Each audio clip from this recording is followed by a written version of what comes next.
When I was young, I've dreamed of becoming so many things. I wanted to be a baker, I wanted to be a dancer, I wanted to be an entertainer. Sometimes I wanted to be a pilot just to get in the plane and get away from my mom when she's being annoying, you know, so all those things. But there comes a place in life where people start telling you that you should choose that one path. You should choose that one hobby, choose that one career that you want to go for. But what if wanting to be all of those things, what if it was actually a clue? What if it was actually trying to tell you something? So my name is Ludwig Sambo. I work in the hospitality, not only in operations, but in developing people. Oh, sorry. There we go. Hospitality has been a place for me the past years where I've learned the most about myself, about my leadership skills, and about what actually experience teaches us. It was the place where all those versions of me got to be together, and they were challenged in every single situation. They were challenged through responsibilities, through people, to guests, to projects, to checklists, all of those things. But there was this one experience in my life that changed me deeply, and I'm going to share it with you guys. When I was 28, I finished my hotel school and worked a little bit, and I was ready. I moved home, and life felt perfect. I was back in the Caribbean, back with my friends, enjoying the weather constantly, not here like it's like back and forth, back and forth. You know, I was working in hospitality, I was living the Caribbean life, everything felt so perfect. And I remember dancing was always a part of me. I always carry it with me. I always wanted to do dancing. And I remember telling my mom that I wanted to do dancing as a career, and she goes like, yeah, what if something happens with your ankle? I'm like, yeah, you got a point. I can't do much as a dancer without an ankle, right? So I did hospitality, and I decided then back home, I'm gonna have my own dance group. So I started my own dance group just in the backyard, and before you know, we were performing everywhere on the island. We were doing pageants, we were dancing for governors and major events on the island, which I really, really enjoyed. That specific summer, I remember this school came to Curaçao because they came to audition for dancers to move to the Netherlands. And there was this dancer in my dance group who said, hey man, this is your time. You should go. I said, first of all, I'm too old. You know, I'm 29. Well, back then I felt really old, if I think back. And life feels perfect now. I don't want to go and start all over again. You know, I'm over the age to get the money to get duo. So I'm gonna have to do this all by myself. So I was already stressing in my mind, like leaving the Caribbean again to go and do this, and just thinking like, okay, the room, the tuition, if I want to have fun, it's not gonna happen. And driving back home, I remember telling myself, who are you fooling? Why are you lying to yourself? You know you want to do this. So I had a conversation with him. I said, let's do this together, because I wanted to feel a little bit like someone is with me. So we did it, and a week after, I found myself back on the plane, moving back to the Netherlands and studying dance education. I have to say, I was extremely grateful that they looked past my age. But it was challenging because my first day in class, students thought I was the teacher. You know, they just finished half of it. I was just like, what are you doing here? You're 29, man. Like, you don't have anything else to do with your life? I'm like, wait, you still have a long way to go. It was very hard, like I said, because my day looked like this. From 9 till 5, we had school. So I would start 9 a.m., ballet, dancing, doing all those things, finishing 5 o'clock, starting to work from 6 to 11 in a restaurant, and going from 11 to 4 a.m. in a club, and that for a year. Just to make sure that, you know, I cannot tell my mom I'm coming back. So I had to push through, and I did it.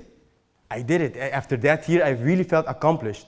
So looking back at that year, there were certain things that I learned about myself, which was resilience, discipline, adaptability, the willpower of yourself. And these were skills that became very, very, very important for my career after.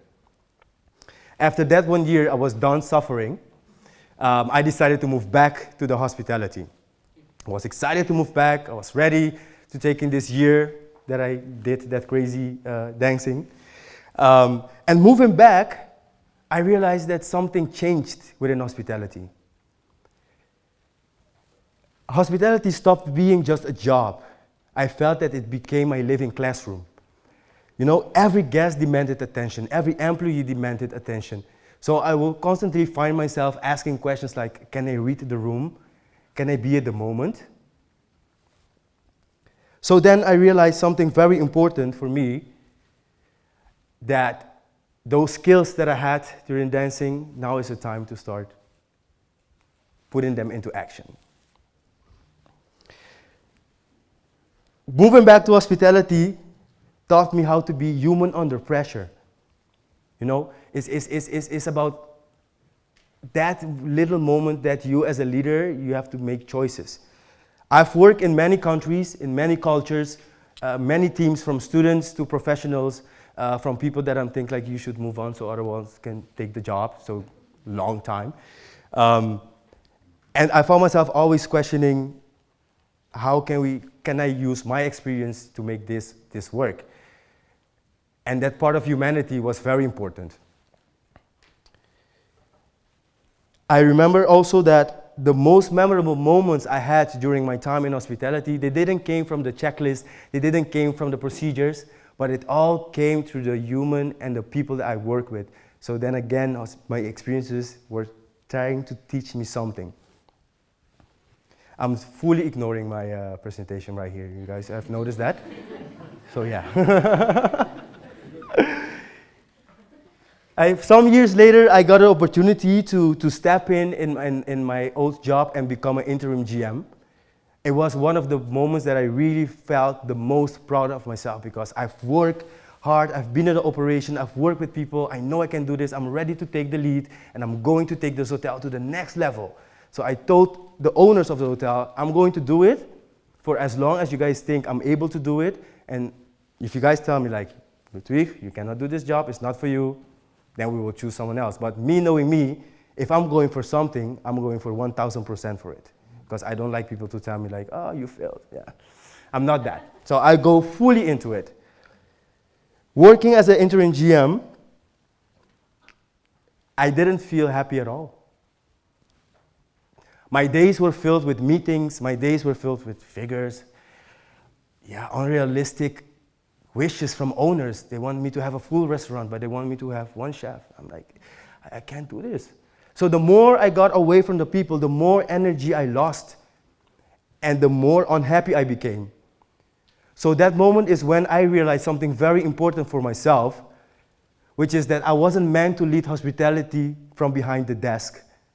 I was meant to lead hospitality through people. So I quit.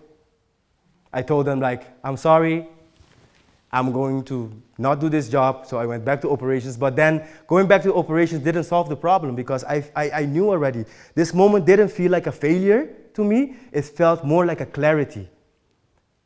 So then again, my experiences were pointing me somewhere, and I really had to rethink things. I ended up asking myself this question: what are these experiences actually trying to teach me? When I had that realization at that moment, and I asked myself that question, I realized something, that I looked back at my past experiences, I looked back at my leadership skills, I looked back at the conversations I had, and I realized one pattern, and that is that in every single challenge, there was a lesson to be learned. So I trained myself for every time that I was in a challenging situation to ask this specific question: what is this one thing that I am going to take away from this? What is this learning that I am going to take away from that experience? In hospitality, people come to me with work questions, with personal questions. I hear now in school that, oh, Mr. Sambo, you're so approachable. And I like it. I like to be approachable, unless you have 20 students coming to you that all of them want to talk to you, and you need to level your approachisness, you know? So I had a colleague that would come in on a Monday, happy to work, energized. Our guest will get a 10 out of a 10 service. And then on Tuesday, she will come in feeling miserable. And I wonder, like, now people will ask, like, why didn't you fire her? Something like that. I couldn't because I knew that she was good at her job, but there was something missing there. So once during lunch, I talked to her and I said, what is this one thing that you really like to do actually? Because, you know, like you being miserable is working on my nerves, to be honest. So she started to talk about hair and makeup. Her whole demeanor changed. She said, oh, I have this style, I can do this for you. And you know, this girl working at the reception, I always tell her that she can do the hair in a different way. And she was talking and talking about doing hair and makeup. And at a certain moment I asked her, what is stopping you? And then she looked at me with two big eyes because she couldn't answer that question. But today, she owns her own salon and she does makeup.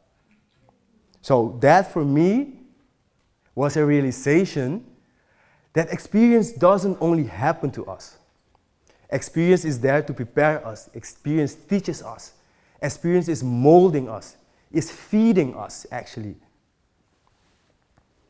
So if there is one little thing today that I want you to take with you, is for you to stop dismissing your experiences.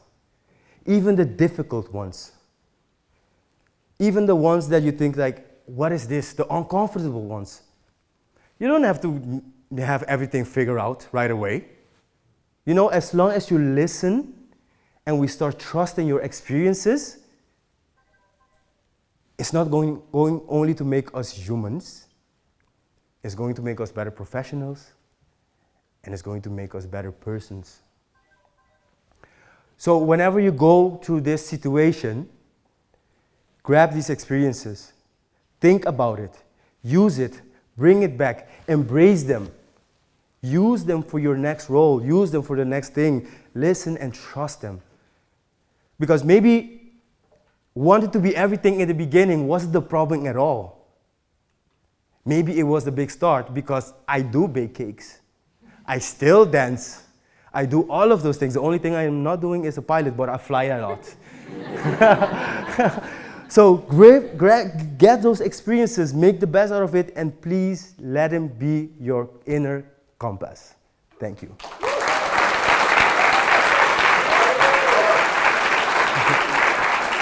So great. Yes?